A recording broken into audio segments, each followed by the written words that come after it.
A ver qué nos está pasando. Ah, ahí empezó la grabación ya. Bueno, quedamos la clase anterior. Estábamos hablando de simplificación de ecosistemas. Y aquí, justamente en esta lámina, puede observarse cómo se grafica esto.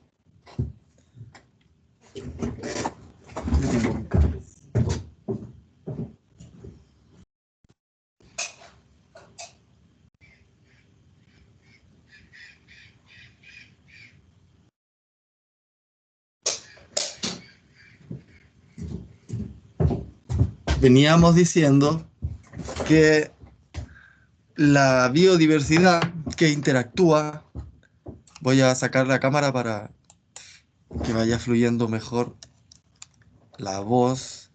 Da- em, la biodiversidad que interactúa, tenemos varias formas de interactuación, ¿cierto? Como la predación, la simbiosis, el parasitismo, el comensalismo, el amensalismo, que van a generar ciertos movimientos de energía y circulación de materia. Esas formas de interacción que generan estos cambios se llaman procesos ecológicos, ¿ya?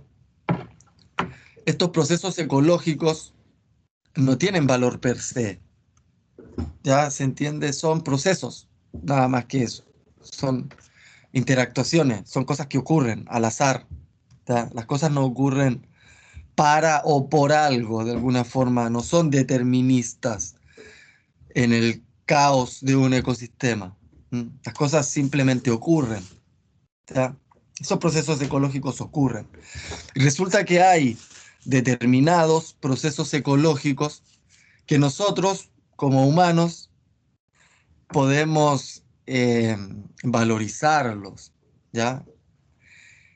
Entonces, un proceso ecológico se transforma en un servicio ecosistémico, ¿ya? Pero recuerden que la valoración de servicio ecosistémico es algo antropocéntrico, ¿cierto? Es de alguna forma lo que el ser humano puede aprovechar, ¿cierto?, del ecosistema, y eso lo va a considerar un servicio ecosistémico. Por ende, un proceso ecológico no es un servicio ecosistémico per se, sino que depende de la valoración humana, ¿ya? O sea, vaya a saber cuántos procesos ecológicos potenciales no hemos siquiera descubierto como servicios ecosistémicos. ¿Mm? O sea, hay muchos más procesos ecológicos que servicios ecosistémicos. ¿Mm? Porque justamente eh, depende de lo que el humano pueda aprovechar uno de ellos. En nuestro caso, lo que queremos, ¿cierto?, es aumentar la productividad primaria neta, ¿ya? Eh, Mantener cierta funcionalidad del ecosistema, dejando, ¿cierto?, un poco de energía para la respiración, para que ocurra interacción de la biodiversidad, ¿cierto? Haciendo un equilibrio entre biodiversidad que genere servicios ecosistémicos a la biodiversidad que te pueda generar diservicios ecosistémicos. O sea, tampoco puedo obtener mayor productividad primaria neta agrícola de una selva tropical, ¿ya? Aquí no se trata de transformar el agroecosistema en una selva tropical, porque tampoco hay que caer en los extremos. Ya no, es una falacia también, esto lo hemos discutido con el profesor Enrique Mundaca muchas veces. Es una falacia decir que a mayor biodiversidad siempre va a ser más equilibrado el sistema. Ya no, no es así. Cuando se supera, ¿cierto?, algún nivel funcional de nuevo para el ser humano. Esto tiene que ver todo con valoración del ser humano. Si esto deja de ser funcional, ya deja de ser de alguna forma algo bueno o positivo. ¿Se entiende?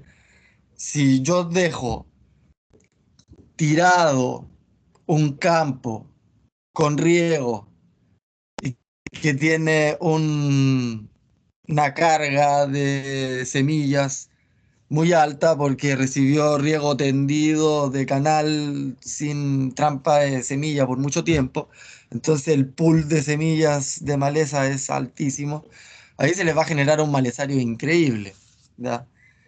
Eh, y no van a poder obtener mayor productividad de ello, ¿cierto?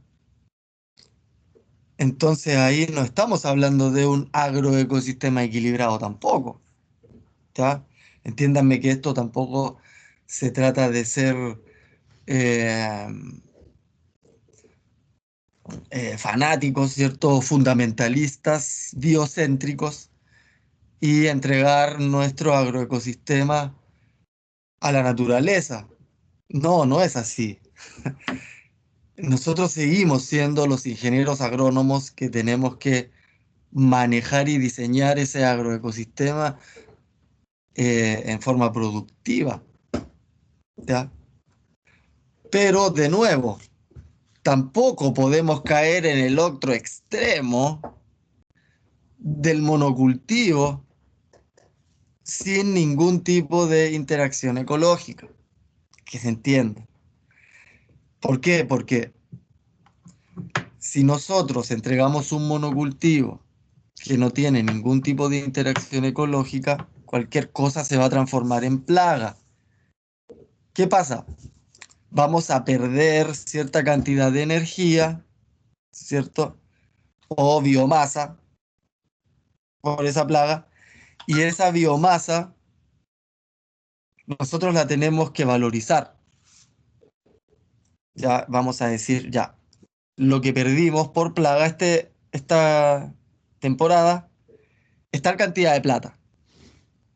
Entonces hay un aspecto en el manejo de plagas que se llama umbral de daño económico.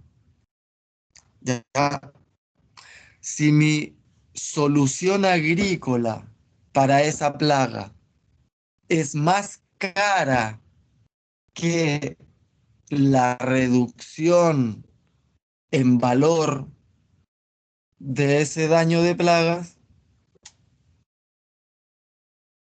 ahí no me conviene hacer un control, ¿cierto? Porque me va a salir más caro que lo que me está dañando, ¿ya?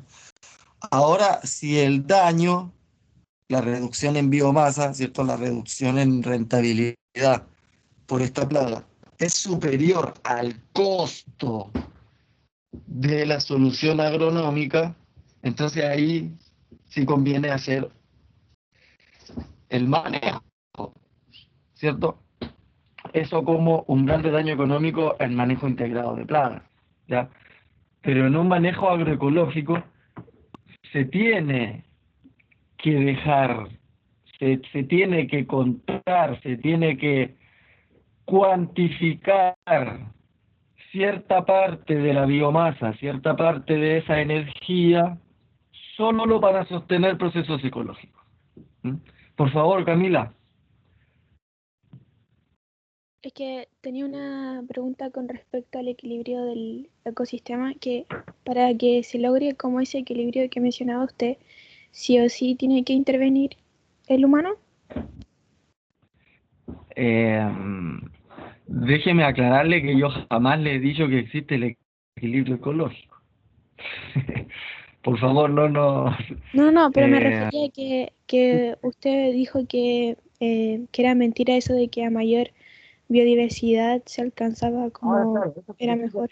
es una, porque en una selva tropical están los suelos más pobres del mundo, ¿ya? ¿Dónde está el servicio ecosistémico de la recuperación de los nutrientes? Es casi inmediato, ¿ya? Entonces, en realidad está muy desequilibrado, ¿cierto? Por eso les digo, nosotros tenemos que contar con un agroecosistema, poder diseñarlo, pero que no esté en ninguno de los dos extremos. O sea, no podemos tener un maleza y tampoco podemos tener un monocultivo. Tenemos que diseñar sistemas que puedan tener productividad agrícola y también la provisión de servicios ecosistémicos que esa productividad requiere. Ese es el tema. El tema es dónde está ese equilibrio. Y el equilibrio está justamente en costo-beneficio. Ahí está la Yo página. Ajá. ¿Alguien está hablando? Le pido ese silencio. Profe, yo Por quería hacer una favor. pregunta, pero cuando me dé el tiempo. Dígame, dígame. Quería saber en qué momento un insecto nosotros lo empezamos a considerar una plaga. Como yo me imagino que en la agricultura, en la agroecología, igual consideramos que algunas veces los insectos van a comer parte de nuestro cultivo y no necesariamente se va a considerar una plaga y no tiene por qué tener pérdidas significativas realmente. Sí. Entonces quiero saber en qué momento nosotros empezamos a trabajar un insecto como a observarlo como si fuera una plaga. Eso era justamente lo que le estaba explicando. Mira, el daño, la disminución en la biomasa, la disminución en la productividad, ¿cierto? Que está generando algún organismo, eh, tiene que ser suficientemente significativo como para que yo necesite hacer un control. O sea, eso es lo que se denomina en plagas, en manejo de plagas, se denomina umbral de daño económico. ¿Ya? Es simple, ya yo se lo explico con palabras ecológicas y todo para que me entiendan, porque esa es la idea. O sea, tenemos que empezar a hablar en términos como corresponde, ¿cierto? Productividad primaria neta, biomasa, ¿ya? Pero en simple y para que se entienda, a ver, si este bichito me va a disminuir 10 lucas, ¿ya? Y a mí me sale 5 lucas controlarlo. Yo como ingeniero agrónomo, ¿cierto? Voy a ir a comprar ese control de 5 lucas, porque me va a quedar al final una rentabilidad positiva de 5 lucas. O sea, gané 5 lucas haciendo ese control de plaga, ¿ya? Ahora, si es al revés, el bicho me está dañando mi producción en 5 lucas y la solución agronómica me cuesta 10 lucas. A ver, ¿qué hago yo como ingeniero agrónomo? No voy a comprar esa solución agrícola, ¿cierto? ¿Por qué? Porque voy a perder 5 lucas. Es así de simple. Ese es el umbral de daño económico. Ahora, cuando nosotros manejamos un agroecosistema, no podemos caer en el extremo del monocultivo y decir, ya, yo voy a tener 100% de productividad primaria neta y eso es lo que voy a vender, ¿cierto? ¿Por qué? Porque si yo tengo un monocultivo, voy a ser completamente dependiente de los servicios, de los subsidios energéticos. Voy a tener que gastar mucho en agroinsumos, ¿ya? Como no voy a tener servicios ecosistémicos, voy a tener que gastar en subsidios energéticos. Entonces ya, ok, yo voy a tener 100% de productividad primaria neta para cosechar y vender. Pero resulta que se me fueron el 30% de esa productividad primaria neta que vendí comprando insumos, ¿cierto? Ahora, si yo me voy al otro extremo y tengo un bosque que está lleno de servicios ecosistémicos, lleno, tengo todos los servicios ecosistémicos, pero no voy a hacer ninguna intervención. Ya voy a comer de lo que me dé de ahí o voy a cosechar de lo que me dé de ahí. Bueno, es muy poco, ¿cierto? Lo que voy a, la productividad primaria neta que voy a poder tomar no va a ser ni del 5 al 10%, ¿cierto? Con suerte. Y eso no me es rentable. ¿Ya? Y no me voy a gastar nada porque está todo en servicios ecosistémicos, pero se fue el 90% de tu energía del ecosistema en servicios ecosistémicos. Y el otro 10% tú lo cosechaste. A ver, eso tampoco es sostenible. Entonces tenemos que estar en el diseño de un agroecosistema eh, que por un lado te permita tener servicios ecosistémicos, o sea, ponele, gástense el 20% de esa productividad primaria neta, un cuarto, el 25% de esa productividad primaria neta, solo en sostener biodiversidad, ¿ya? Eso ocúpenlo para tener corredores biológicos, ocúpenlo para tener animalitos, ¿cierto? Lo que sea. ¿Ya? Ustedes van a poder distribuir esa energía como quieran en un agroecosistema, en el área y en el espacio tridimensional que ahí tengan, ¿ya? Pero ese 20% que ustedes van a sacrificar les va a permitir un 80% de producción, ¿cierto? Que a su vez no va a generar externalidades negativas, ¿cierto? Mientras que ustedes pretendían obtener el 100% de productividad primaria neta, pero se gastaron un 30% de eso en insumos y además esos insumos lo enferman, ¿ya? Le generan problemas a su familia y a su ecosistema versus un sistema que con el 20% de sacrificio de energía en pos de servicios ecosistémicos voy a obtener un 80% igual de ganancia y sin externalidades negativas. ¿Se entiende? Ese es el trato que propone la agroecología, ¿ya? Ese es ese punto medio necesario que mantiene la productividad, incluso la mejora, porque en el tiempo va mejorando las capacidades productivas y además no genera externalidades. Pero ¿qué pasa? Que siempre es como partimos de este curso. La agricultura convencional es un negocio. Alguien tiene que vender servicios ecosistémicos y ese alguien es el que está encargado de llenarlos de propaganda para que ustedes crean que la mejor forma de producir es la del monocultivo y la de los agroinsumos. Y claro, eso es lo mejor para la persona que le vende los agroinsumos, es algo obvio. Y por eso a los ingenieros agrónomos les dan coimas, ¿cierto? Que es la famosa comisión. Y las cosas hay que decirlas como son, es así. Eh, entonces, eh, el clima local se sabe, ¿cierto? Que es regulado por las comunidades vegetales. Hoy en día la protección de los bosques tiene directa relación con la recuperación del ciclo del agua. Por favor, Karim.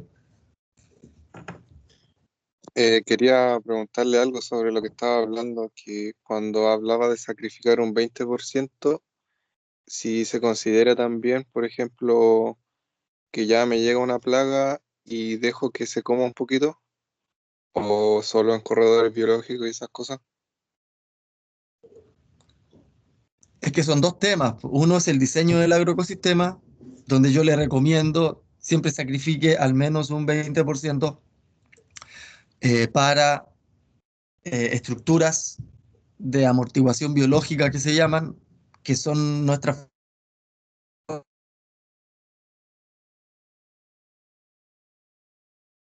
Es un tema directamente del estudio del manejo de plagas, manejo integrado de plagas. El manejo integrado de plagas considera lo que se llama umbral de daño económico. Y eso es la cuantificación del daño que me está generando la plaga o la enfermedad, ¿cierto? La disminución o no en mis ventas.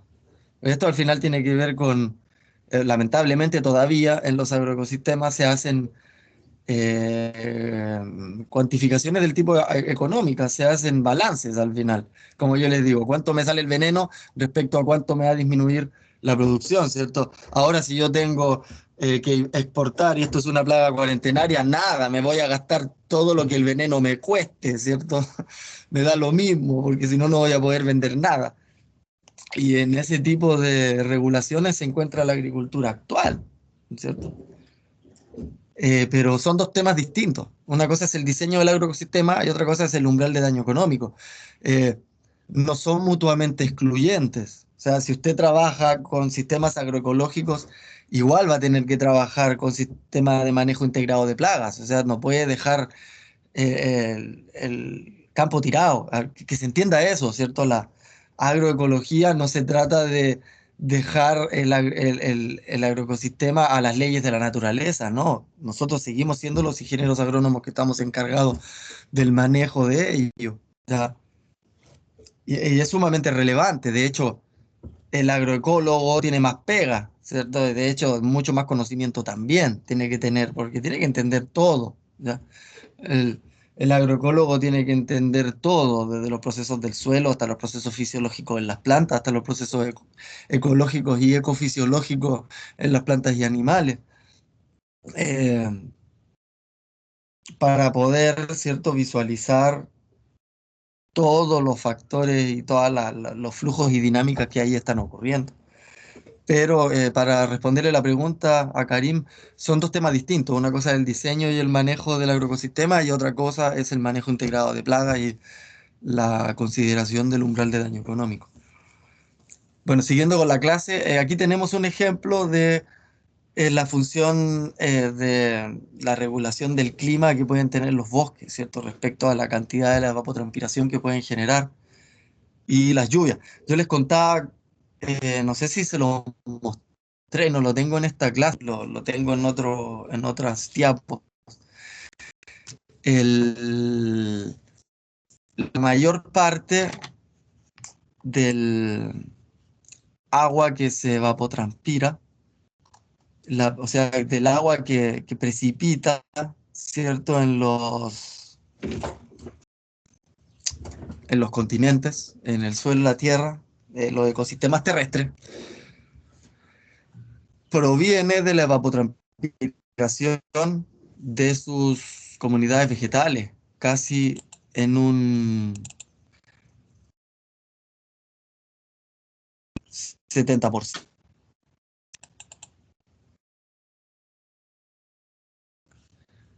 No sé si ustedes pueden observar, a ver, no, esto lo tengo en una presentación también, se los voy a mostrar para que hablemos del ciclo del agua, ya que estamos aquí, función de los bosques, la regulación del clima, a ver la importancia que tienen los bosques en...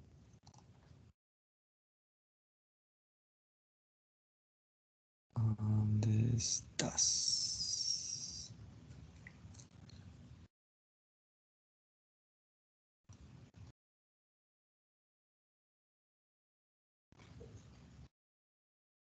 Acá está.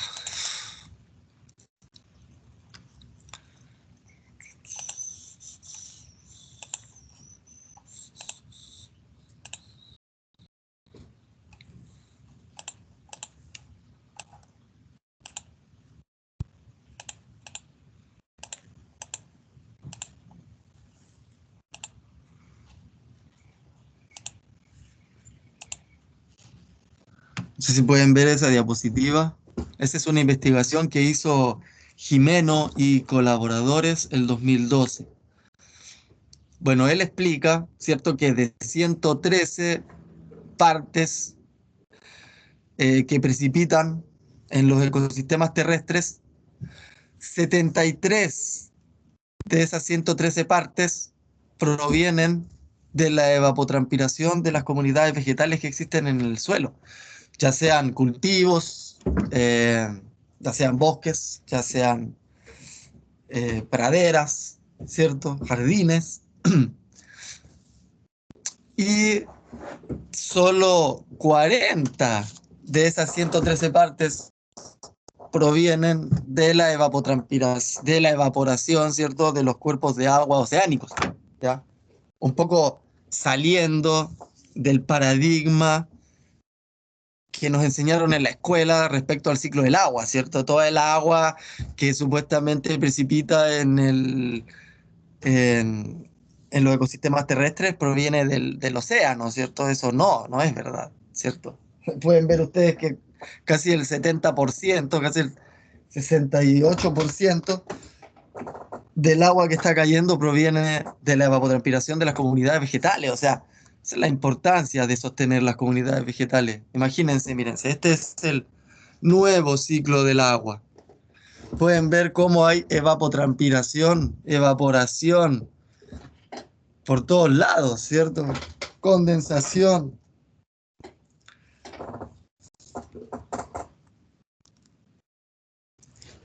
y las diferencias que hicieron Falkenborg y Rockström respecto a el agua verde, el agua azul en los ecosistemas. Ya la fuente de agua verde es el agua que se encuentra en la zona insaturada del suelo, los primeros 30 centímetros, ya que es el agua que está en las raíces de las plantas, ¿cierto? Además de toda el agua que se encuentra en la biomasa de las plantas, ¿cierto? Por lo tanto, toda el agua que se evapotranspira es considerada también agua verde, ¿ya? El agua azul es el agua que logra infiltrar a las napas subterráneas, ¿ya? Y el agua que nosotros conocemos, ¿cierto? Como agua de la zona saturada, el agua que nosotros vemos en los arroyos, el agua que nosotros vemos en los ríos, el agua libre, es el 10% del agua azul, imagínense. Y el agua azul no es ni el 30% de toda el agua que hay en el ecosistema. 70% es agua verde. ¿Ya? Si nosotros observamos así el ecosistema, nos vamos a dar cuenta de la importancia de las comunidades vegetales, la real importancia de las comunidades vegetales en su ciclo. Es importante considerar estos aspectos. Están en los porcentajes, ¿no? Bueno, en otro lado de estar. Esto lo estaba preparando hace un tiempo, todavía no lo había presentado, pero es respecto a todo lo que se hablaba del tema del agua. Yo lo tengo, se los voy a mostrar en porcentajes. Ahí está. ¿Pueden verlo? Bueno, si no, esto va a quedar todo grabado. Fíjense, el 65% del agua de un ecosistema es agua verde, agua que se encuentra en los bosques, en los pastizales, en los humedales, ¿cierto? En los cultivos. ¿Ven? El otro 35% es agua azul. De esa agua azul, el 10% es agua libre, que nosotros vemos fluir en el agua, en el río, en todo. ¿Ya? Cuando ustedes le digan que es una buena idea hacer un tranque, usted tiene que explicar que es mucho mejor idea plantar un bosque, justamente por estos porcentajes. Si ustedes quieren retener el 10% del agua azul, pueden darse cuenta que no alcanza a ser ni el 3,5% de toda el agua que precipitó. ¿Por qué nos vamos a concentrar en el 3,5% de toda el agua que se precipitó? Si podemos concentrarnos en el 65% de esta agua. ¿Ya? Estos son los cambios de paradigma que ofrece la ciencia. Yo por eso a ustedes los siento siempre a revisar qué es lo que está publicado. Estas cosas son nuevas, son de los últimos 10 años. Como les digo, cambió el paradigma respecto a lo que entendíamos como ciclo del agua. Eso que nos enseñaron en la escuela ya no va. Respecto a lo mismo que nos han venido enseñando del mundo agrícola de los 70, eso ya no va. No podemos seguir haciendo agricultura de esa misma forma, porque las soluciones agronómicas respondían a las problemáticas que en ese entonces se daban, ya no existen. Ahora son otras las problemáticas. Entonces tenemos que recuperar estas capacidades que tiene la naturaleza de autorregularse, de autosostenerse, de mantener el agua, de mantener la vida. La vida sostiene la vida. No hay otra cosa.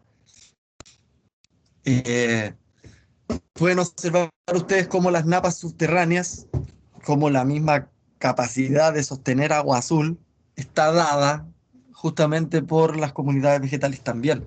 ¿Ya? En un bosque natural, toda el agua que llega al ecosistema, casi toda se va a retener en las napas, se va a retener en la zona saturada de las raíces. Muy poca va a lograr moverse superficialmente, ¿cierto? Este suelo va a absorber. En una pastura artificial, gran parte va a lograr pasar a la, ¿cierto? Porque en una pastura ya hay diversidad de plantas, hay distintas estructuras radiculares, distintas formas de generar canales y drenaje en el suelo, entonces va a caer también un poco más de agua a las napas y otro poco más puede que fluya superficialmente. Pero a medida que ya vamos generando cultivos anuales de monocultivo o directamente suelo desnudo, le estamos quitando al suelo esta capacidad de retención de agua, esta capacidad de infiltración de agua. Entonces, el servicio ecosistémico de la recuperación de las napas es algo importante y relevante. En Argentina, los problemas de inundación que empezaron a llegar a las ciudades fue justamente porque el suelo había perdido esa capacidad de infiltración de agua, considerando que la pampa bonaerense era una esponja de agua por miles de años, ¿cierto? Hasta que llegó la soya y el acero labranza generó este pie de arado que hizo imposible que siguiera percolando el agua y se empezó a inundar, se empezó a mover superficialmente. Y el suelo desnudo ni hablar. Yo siempre he dicho en todas las clases que el suelo desnudo es un pecado, ¿cierto? Lo que no hay que hacer en ninguno de los casos, ¿no? Ahí sí que no van a tener ningún tipo de servicio ecosistémico. Entonces el suelo se erosiona mucho menos también por esta capacidad de retención y de evitar escurrimiento superficial. Si hay mucho escurrimiento superficial, se va a mover, se va a desestructurar este suelo. Entonces, ¿qué pasa? Los cerros se forman cárcavas. Los cerros pierden su capacidad de infiltración y empiezan a perder su estructura, pueden generar aluviones. eh, eh, el agua deja de pasar a las napas. En los casos de los cultivos en pendientes, viñas, muchas viñas que se están cultivando en los cerros, hoy en día en Chile es prácticamente imposible encontrar zona plana para empezar a cultivar. Todos los cultivos nuevos los van a tener que empezar a hacer en los cerros. Ya se está haciendo algo así. De hecho, en Chile tienen que asumir y considerar que somos un país donde el 80% de su territorio es montaña, ¿ya? El otro 20% es plano, pero de ese plano la mayoría es desierto. O sea, el 3% de la superficie chilena es cultivable, para que abramos los ojos a la realidad. Imagínense, con ese 3% queríamos ser potencia agroalimentaria y forestal. Claro, si empezamos a cultivar los cerros, que es lo que se hace con los cultivos forestales. Pero ya se pueden ver un montón de viñas y un montón de cultivos que están en los cerros y la forma en la cual hagan las hileras en las pendientes respetando, ¿cierto?, las curvas de nivel, van a evitar también todos estos problemas de erosión. Esto no es nuevo, ¿cierto? Cuando yo le mostré la foto al inicio de la clase y un estudiante al tiro me llamó la atención indicando, pero ¿qué hace esa casa allá abajo, ¿cierto? Bueno, en muchos casos así ocurre, ¿cierto? A la gente se les ocurre hacer las casas en esos lugares, es donde están los mejores suelos, es donde en general está el agua, entonces ahí es donde la gente... La historia de los grandes ríos es la historia de las grandes civilizaciones, como dice un dicho, ¿cierto? La historia de las civilizaciones es la historia de los grandes ríos, porque la gente ahí le gusta estar. Pero cuando empezamos a desertificar, empezamos también a generar los problemas consecuentes, como las cárcavas, como los escurrimientos superficiales, ¿cierto? Como los aluviones. Si nosotros protegemos el bosque, no van a pasar estas cosas. importante el bosque para sostener el suelo y el agua. Y solo es ese servicio ecosistémico el que hemos estado observando y cuantificando. Imagínense si pudiéramos cuantificar todos los otros que consideramos, o poder estudiar muchos factores ecológicos que aún ni consideramos como servicios ecosistémicos. Yo les diría que ahí está todo, ¿cierto? La biodiversidad del suelo, las interacciones que ahí puedan ocurrir, en la diversidad de plantas, está todo lo que necesitamos como medicinas, todo lo que necesitamos como recursos, todo lo vamos a descubrir en la biodiversidad. No podemos perdernos esa biodiversidad.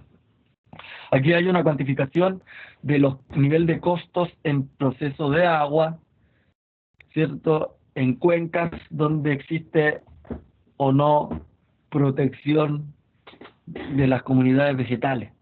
Ya en una cuenca donde se protege el 60% de sus comunidades vegetales, pueden ver que el costo del tratamiento de agua es mucho menor a una cuenca donde solo protegen el 10% de los bosques. En ese caso, los costos del tratamiento de agua aumentan 211%, ¿cierto? O 2 veces el costo del tratamiento de agua solo porque ustedes no están protegiendo el bosque. Esto es importantísimo. En Costa Rica hay un ejemplo muy interesante donde a la gente que paga su agua potable, cierto porcentaje de ese pago va directo a los productores agrícolas que están protegiendo los bosques. ¿Por qué? Porque en ese entonces los bosques, o sea, los productores agrícolas tenían una sola opción, que es cortar el bosque para hacer producción ganadera. Pero la producción ganadera no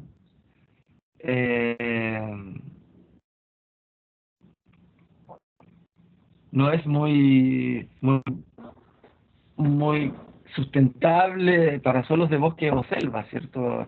Los pastizales duran 3, 4 años, a lo más 5 años, y después hay que volver a cortar otro poco de bosque para volver a poner otra pradera. Entonces, en ese sentido, se va perdiendo el bosque, se va perdiendo la capacidad de regeneración de agua, ¿cierto? Entonces, en Costa Rica encontraron esta forma para incentivar a los productores a que, en lugar de seguir cortando el bosque, lo protejan. Pero tampoco se puede abandonar al productor, ¿cierto? Y hay que también entregarle sustento por su tierra. Entonces se le empezó a pagar en el agua potable. Y ese es uno de los ejemplos de valorización de ese servicio ecosistémico más famosos a nivel mundial y que más tiempo lleva y que más ha resultado. ¿Ya?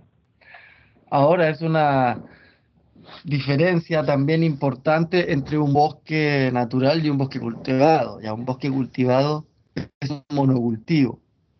Cuando de repente vemos propaganda en la televisión de Selco, ¿cierto? Y nos muestran bosques para Chile, sembrando futuro y esa cuestión, es mentira, ¿cierto? Eso no es un bosque, es un monocultivo.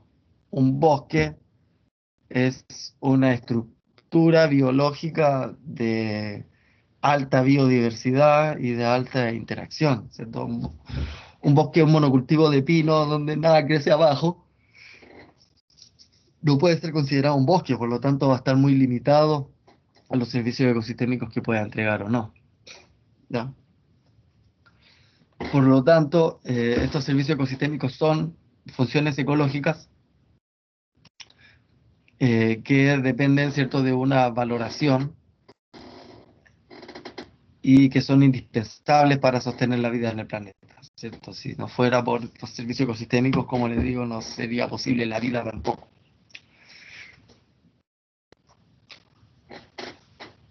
Y como esto depende de una valoración antropocéntrica, existen distintas categorías de servicios ecosistémicos. Servicios ecosistémicos de provisión, como los que normalmente nosotros estamos llamados a ser más eficientes, ¿cierto? La producción de alimentos, de fibras, de agua o de materia prima. Pero además, en un agroecosistema se puede generar control de la erosión, ciclado de nutrientes, purificación de agua, control de disturbios, regulación del clima, regulación de agua, como pudimos ver.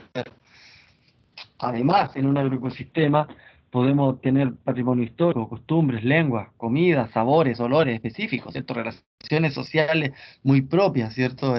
Manifestaciones culturales muy únicas, canciones de tipos de música muy especiales. Todas esas cosas ocurren porque hay grupos humanos que están viviendo en un contexto natural muy específico, contexto muy local, biodiversidad local, que va a permitir generarles comidas muy especiales, ¿cierto? Con ingredientes que solo se encuentran allí. Es la riqueza de la biodiversidad.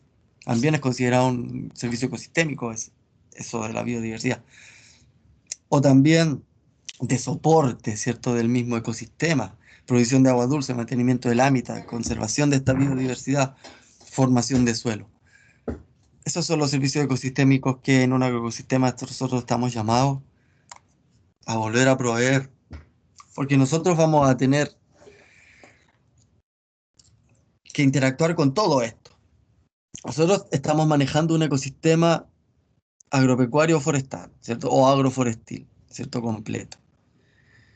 Y vamos a depender del ciclo de nutrientes, de la purificación del agua, de la protección de los suelos, de la regulación del clima, de la regulación del agua, la polinización, de la diversidad biológica y hábitat y refugio para la misma diversidad biológica. Eso es lo que nosotros vamos a obtener para que nuestro sistema sea productivo, ¿cierto? Eso lo obtenemos de la naturaleza. En general, la naturaleza es muy generosa y nos provee estas cosas, ¿cierto? Los suelos, si bien están todos desertificados y con muy poca vida, esa poca vida sigue sosteniendo todavía la mineralización y la productividad, ¿cierto? O sea, la naturaleza sigue siendo todavía muy poderosa por más que la maltratemos. Pero en general asumimos que la naturaleza estas cosas nos las da y nos las da gratis y en abundancia, ¿cierto? Porque así fue cuando se generó la agricultura convencional, ¿cierto? Hoy en día ya no es así, ¿ya? Pero también nosotros estamos claros que vamos a tener que lidiar con plagas, con enfermedades, con competencia por el agua, o con competencia por los polinizadores de otras plantas, ¿cierto? Malezas y otros organismos. O sea, como les digo, esto tampoco lo podemos dejar tirado, ¿cierto? Vamos a tener que estar controlando todo eso y hacerlo lo más eficiente posible. O sea, la idea es disminuir los servicios ecosistémicos, ¿ya? O sea, los subsidios energéticos, si mantenemos servicios ecosistémicos, ¿cierto?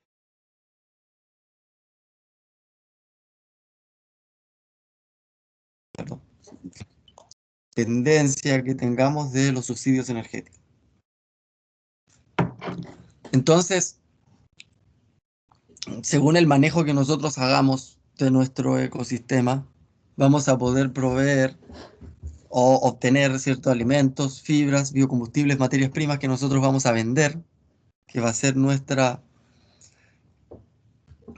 generación de productos y servicios. Pero además, como nosotros manejemos el ecosistema, vamos a estar generando también suministro de agua, conservación del suelo, secuestro de carbono en el suelo, hábitat para aves, insectos, animales, paisaje, ¿cierto? Una riqueza paisajística. Esa foto que yo les mostraba es de una riqueza paisajística increíble. Hay lugares donde se hace ecoturismo por lo hermosos que son los agroecosistemas, ¿ya? Eh, Cultura, como les decía, cada sitio va a tener sus propias interacciones, como ustedes también pueden interactuar con la gente que ahí vive, cómo esas casas se pueden construir o no en este agroecosistema, diversidad biológica, hábitat y refugio. Y si hacemos las cosas mal, ¿cierto? Vamos a estar generando también contaminación por nutrientes, si usamos indiscriminadamente los fertilizantes, que son subsidios energéticos, contaminación por plaguicidas, ¿cierto? Si nuestra forma de manejo de monocultivo no es otra que aplicar subsidios energéticos en forma de venenos, vamos a generar malos olores si no hacemos un buen manejo de nuestros residuos agrícolas. Vamos a tener insectos y roedores justamente por todos esos problemas. vamos a perder hábitat a través del monocultivo y por ende vamos a perder biodiversidad. ¿Ya? Estamos en esa encrucijada, ¿cierto? Y no todos los servicios ecosistémicos, como les digo, pueden ser fácilmente valorados económicamente. ¿Tá? Los alimentos ya están más que valorados, ¿cierto? Estamos llamados a producir alimentos para la venta, ¿cierto? También fibra, bioenergía, también como les decía, turismo, recreación, paisajes, ¿ya? También recursos genéticos, sostenerlos, todo eso tiene cierto valor de mercado. Pero hay cosas que no, como los espirituales y religiosos, estéticos, ¿cierto? Nosotros vamos y hay un cerro que otorga el servicio ecosistémico de simplemente ser sagrado para los mapuches. Pero a un capitalista jamás le va a importar eso, ¿cierto? No, no lo puede valorizar. A ver, ¿cuánto le voy a cobrar a los mapuches porque vayan a ese cerro sagrado, ¿cierto? Si es así, lo voy a acercar y le voy a cobrar entrada, ¿cierto? Pero si no lo puedo cobrar, entonces ¿de qué me sirve? No, no le voy a dar ningún valor. No, esto es así. No tiene valor económico, pero no quiere decir que no tenga valor. Tenemos que salir un poco del tema de valorar todo económicamente, ¿cierto? En este mundo. Creo que es una de las grandes despertares de conciencia de la humanidad en estos tiempos, ¿cierto? Que no todo se puede valorar económicamente como el capitalismo lo indica, ¿cierto? Eh, porque ni el valor mismo existe per se, ¿cierto? Un dólar es un papel que está impreso y tiene el valor o no según creamos o no en su valor, ¿cierto? En realidad es un credo. O sea, entonces aquí es lo mismo, ¿cierto? El dólar puede tener el mismo valor espiritual y religioso, es tal cual. Entonces, la valoración de las cosas es más compleja, más integral. Y por otro lado, también la posibilidad de capturar o no como beneficio privado, ¿ya? Entonces, la naturaleza hoy se encuentra en esa problemática, ¿cierto? Ustedes saben que al menos como en Gran Bretaña, la especulación inmobiliaria considera hoy en día valoraciones ecosistémicas y toda área verde aumenta o incrementa el valor de las propiedades muy importantemente. Entonces, hoy en día la captura de estos lugares altos en biodiversidad van a aumentar mucho sus precios, ¿cierto? Hoy en día la mayoría de los lugares son privados, ¿cierto? Sin ir más allá del Parque Pumalín, ¿no? En Chile el lugar más alto en biodiversidad pertenece a una sola persona muy rica y que creo que está vendiendo esos terrenos a otra gente muy rica porque justamente hay una valoración eh, multidimensional de toda la potencialidad de la biodiversidad o de lugares altos en biodiversidad. ¿Mm? Entonces, su valoración va a tener que ver con si son de uso directo, ¿cierto? Si son de uso indirecto, si son valores de opción, todo esto tiene que ver con aspectos directamente económicos o directamente especulativos, como el valor de no uso, ¿cierto? El valor de mera existencia, el valor de preservación, de conservación. Por ejemplo, se sabe que el oso panda viene a una tasa de extinción antes de que llegaran los humanos a China, ¿cierto? Y que ellos se iban a terminar extinguiendo en algún momento igual, ¿ya? Entonces, ¿para qué seguir preservándolo? Bueno, hay gente que le da valor a su existencia, a su mera existencia.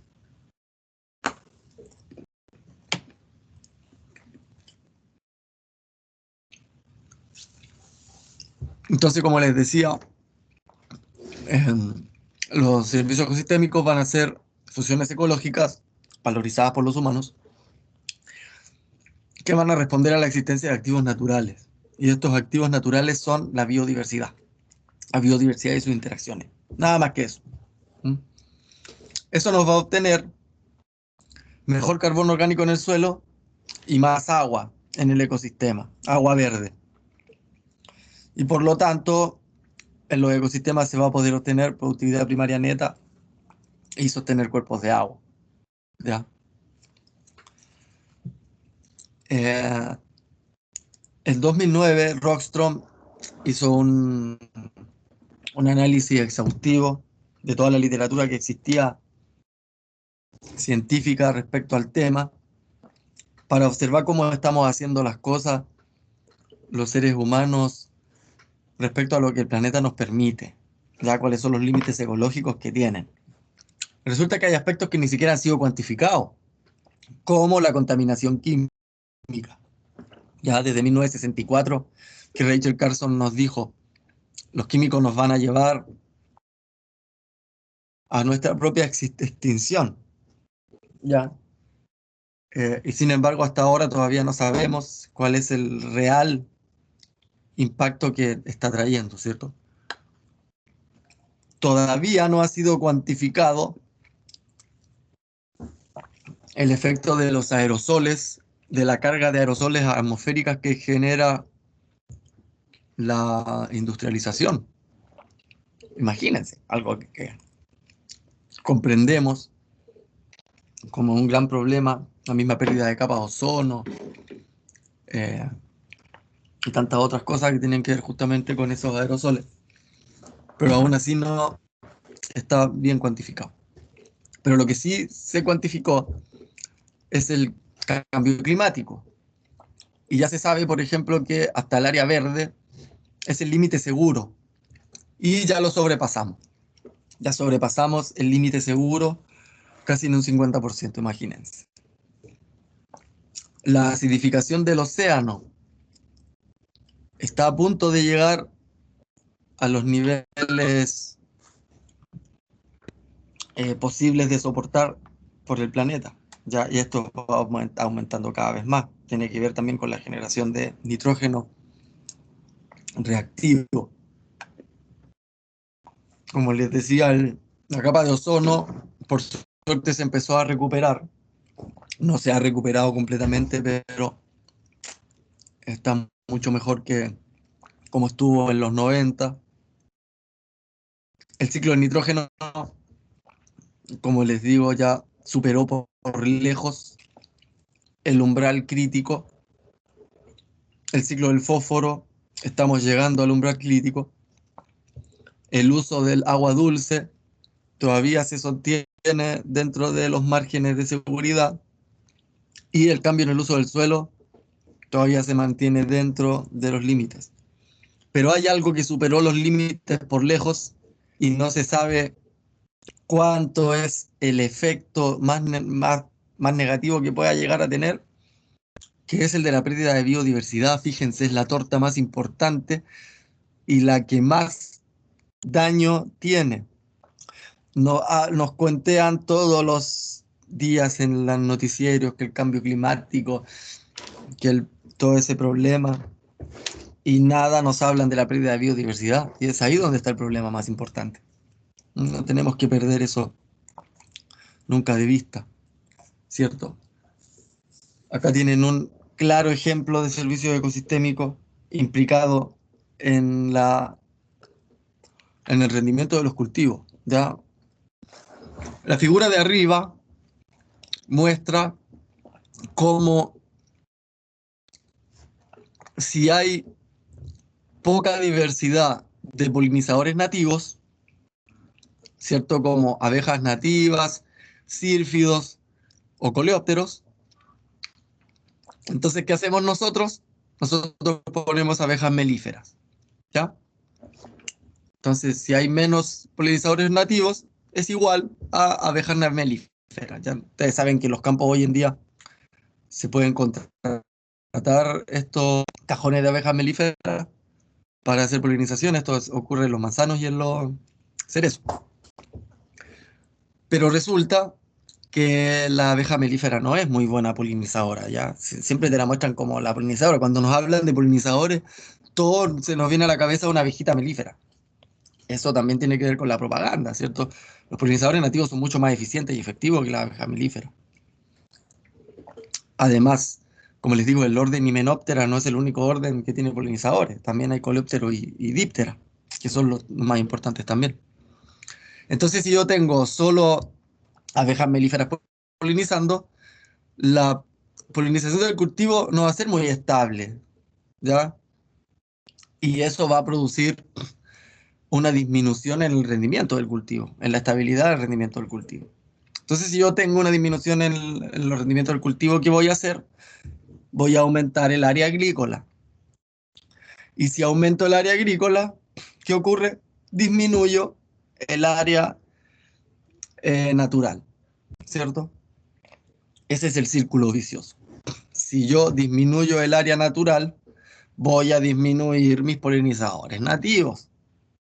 Y de nuevo, más abejas melíferas y de nuevo menos estable la polinización y de nuevo menos estable el rendimiento y de nuevo más área agrícola, eso en detrimento del área natural. Y bla, bla, bla, y así haciendo desde los 70, ¿cierto? No, antes, de los 50. Pero pueden observar ustedes abajo, en el gráfico de abajo, que si nosotros no tenemos ningún polinizador, el rendimiento del cultivo va a ser nuestra base, ¿ya? Nuestra base va a ser sin ningún tipo de polinizador. Si nosotros metimos, como dice la línea azul, si nosotros metemos solo abejas melíferas, vamos a aumentar el rendimiento del cultivo en un 30%, ¿ya? Eso está bueno, 30%, interesantísimo. Pero la línea amarilla indica que si nosotros metemos polinizadores nativos, el rendimiento del cultivo va a aumentar en un 60%, ¿ya? Y la línea rosada o morada indica que si nosotros metemos, somos muy intensivos, ¿cierto? Y metemos polinizadores nativos y abejas melíferas, podemos aumentar el rendimiento del cultivo hasta casi un 100%, imagínense, casi un 80%. Un 80%, ¿ya? En el rendimiento del cultivo. Imagínense, 80% en la diferencia en el rendimiento del cultivo.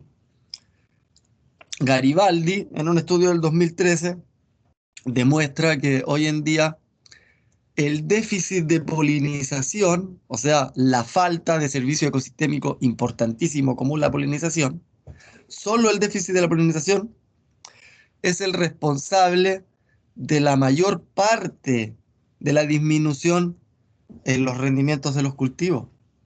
Fíjense que a nosotros por muchos años nos enseñaron que había que dar vuelta al suelo, que había que meter agroquímicos, que había que meter un buen fertilizante, que había que tener el suelo sanito, libre de maleza, que había que matar todos los bichos del suelo, todo había que tirar bromuro de metilo al suelo, poco menos. Un sistema inerte, ¿cierto? Eso es lo que nosotros nos enseñaron. ¿Y qué nos enseñaron? Que si nosotros metíamos fertilizante, íbamos a aumentar en tanto. Si nosotros metíamos mecanización, íbamos a aumentar en tanto. Si nosotros metíamos tanto, mejorábamos el cuidado por las plagas, íbamos a mejorar en tanto el rendimiento del cultivo. Pero la suma de todos esos otros factores no es más importante que el déficit de polinización. Imagínense, eso es lo que viene a mostrar Garibaldi desde 2013 al 2017, que son sus últimos estudios, que es un cambio total de paradigma. O sea, ¿por qué no nos enseñaron antes que lo más importante en el rendimiento cultivo era la polinización y no el resto de cuestiones que nos enseñaron? ¿Ah? Resulta que había que vendernos fertilizantes, había que vendernos venenos y por ahí no nos podían vender polinización. ¿Se entiende? Nosotros, solo con un par de corredores biológicos cercos vivos, podemos tener y atraer de nuevo esos polinizadores nativos. Entonces este cambio de paradigma es importantísimo, imagínense. La figura A muestra lo que se hace siempre y lo que se hacía siempre en esos campos, ¿ya? Suelo desnudo, ninguna maleza, ninguna nada, y se hace un cultivo, ¿ya? ¿Y qué hizo Garibaldi? Tomó el mismo campo y lo dejó que crecieran los cercos vivos como plantas espontáneas, que crecieran sus malezas nada más, en 5 años. Y luego se puso a medir la cantidad de polinizadores que llegaban al campo, solo por dejar los cercos vivos. Y pueden ver ustedes abajo los gráficos C y E, como la línea azul indica el campo donde se dejó el cerco vivo respecto a la línea café, que es el campo con el suelo desnudo. O sea, si queremos polinizadores, tenemos que dejar cercos vivos. Ya está. Es así de simple. ¿Ya? Acá también estudió cómo mientras más wild plants, ¿cierto? Los que nosotros conocemos malezas, en realidad lo que hacen es atraer visitantes de las plantas, ¿cierto? Garibaldi se centra en el déficit de polinización y cómo el déficit de polinización disminuye si nosotros dejamos alguna que otra malecita. Ya como les digo, tampoco es llegar al extremo de que todo sea un malezario, no. Pero sí, tampoco podemos tener un monocultivo inerte. Tenemos que tener otras plantas y otros seres también. Si nosotros tenemos un poquito más de wild plants respecto a un cultivo solo de sunflower, que son los girasoles, la cantidad de visitantes de plantas va a aumentar, ya directamente proporcional a la cantidad de plantas espontáneas que ahí aparezcan, ¿ya? Entonces es importante. Aquí Burke le muestra, por ejemplo, las posibilidades que existen en la columna izquierda. Ustedes tienen especies de plantas. Y en la columna derecha, ustedes tienen especies de insectos polinizadores, ¿ya? El tamaño de cada barra indica el tamaño de cada posibilidad de interacción que hay, ¿cierto? O sea, una sola planta puede, mientras más grande el espacio, es porque más polinizadores llegan a visitarla. Y un polinizador que tiene una barra más grande es porque más plantas puede visitar. ¿Ya? Es una locura la posibilidad de interacciones que pueden tener entre distintos insectos polinizadores y sus plantas, ¿ya? Esto es un poco cómo se distribuye a nivel global la productividad primaria neta, ¿cierto? Hay lugares que son mucho más productivos que otros, ¿cierto? Sí, estas son cuantificaciones del valor económico de distintos ecosistemas respecto a la productividad primaria neta que se puede obtener de ellas, ¿cierto? Y sabemos que un pastizal o una pradera o un suelo cultivado está muy bajo, porque son lugares de baja diversidad. Entonces, nosotros vamos a tener un lugar así, un lugar deforestado, el que está en el centro. Que viene de un bosque natural, que en algún momento deforestaron. Pero vamos a tener la posibilidad de pasar a una tierra de cultivo, a una tierra de pastoreo, a un bosque cultivado o a una tierra desertificada. ¿Ya? Vamos a poder ser más rentables con menor valor ecológico, o vamos a poder tener muy poca rentabilidad, pero tener alto valor ecológico. Todo va a depender de cómo lo hagamos. Y es ahí donde viene la respuesta de la agroecología, ¿ya? Voy a cortar la grabación para que nos tomemos